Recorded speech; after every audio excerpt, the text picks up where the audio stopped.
Fairy Palace Party. Written by Nicola Baxter. Illustrated by Samantha H.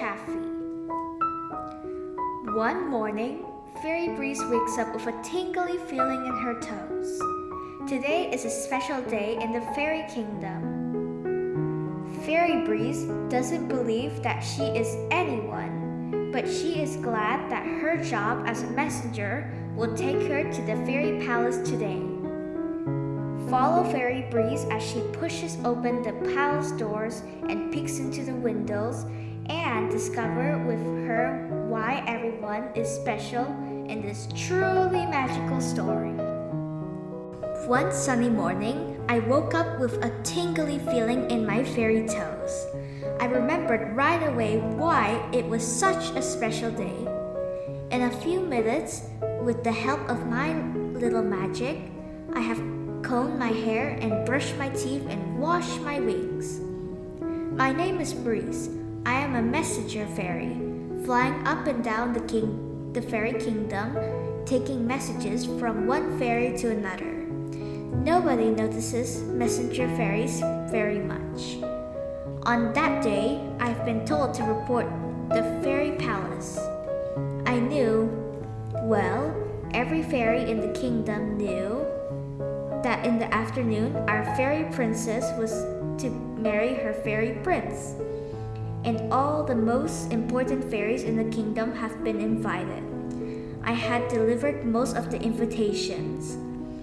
When I arrived at the fairy palace, everyone looked very busy, but there was a sign telling me to go inside. Fairies were even busier there. "Fairy Breeze," called one, "I think you are needed in the garden." The garden of the fairy palace is always beautiful. On the day, dozens of fairies were making sure that it was lovelier than ever. Flowers were turning their pretty faces to the sun.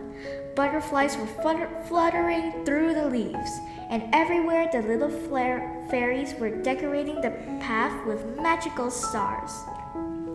Here and there, flags and decorations on little tents and pavilions were gently waving. It was going to be a beautiful wedding. I flew through the garden looking for a fairy to tell me where I was needed. Was there one last invitation to deliver? At last, a little fairy on the hill called out to me, "Fairy Breeze, you are needed in the kitchen, but let me just sprinkle a few flowers in your hair." I felt like a princess myself as I flew on. Outside the palace kitchens, fairies were decorating the walls with flowers and little lights. It looked lovely. But something else was even lovelier. The delicious smells tickled my nose as I peeked inside. Everyone was so busy that no one noticed me at first. There were little fairies stirring and fairies rolling. There was tasting and mixing and reading recipes. And on the tables, cookies and cakes were cooling, ready for the wedding feast. Fairy cooking is always fun. With a little bit of special magic, any recipe can work out just fine.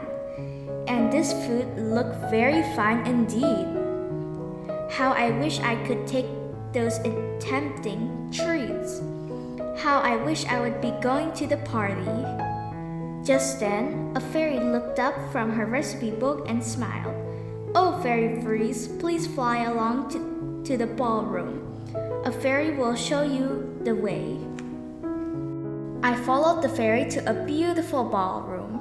Here, long tables decorated with ribbons and flowers were being filled with fabulous food. "Oh, it is all going to be so lovely," I sighed. I was very happy for the prince and princess, but I couldn't help feeling a little sad.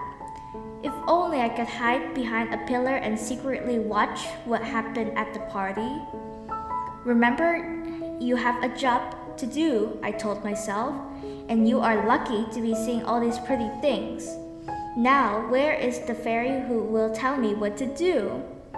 "Fairy Breeze," called a small voice.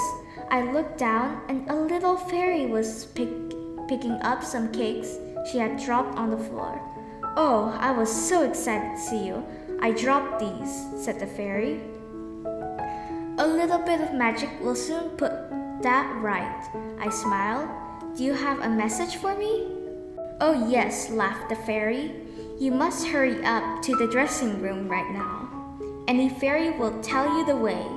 I followed a fashionable fairy carrying bags and jewels and slinky silky scarf. We flew around the palace and up the window of a large room.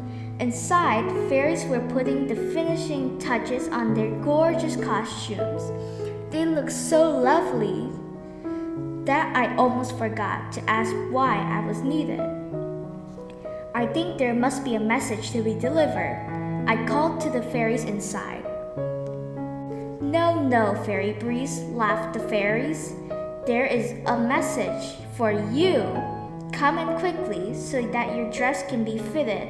There is no time to lose." "But I'm not invited to the party," I cried. "Not invited?" smiled the fairies. "When you deliver the invitations to the ball where the prince and princess first met, of course you're invited. Everyone has a part to play on this happy day, and you played your part a long time ago. Hurry now, it's almost time for the wedding." For a minute, I was surprised to speak, but there was no time to protest. In seconds, I was dressed in a gorgeous gown and fluttering after the other fairies as tinkle bells announced that the wedding was about to begin. The prince and princess looked so happy as they promised to love each other forever that I felt tears filling my eyes. After the ceremony, I could not help flying forward to give good wishes to the royal couples. The princess smiled as she hugged me.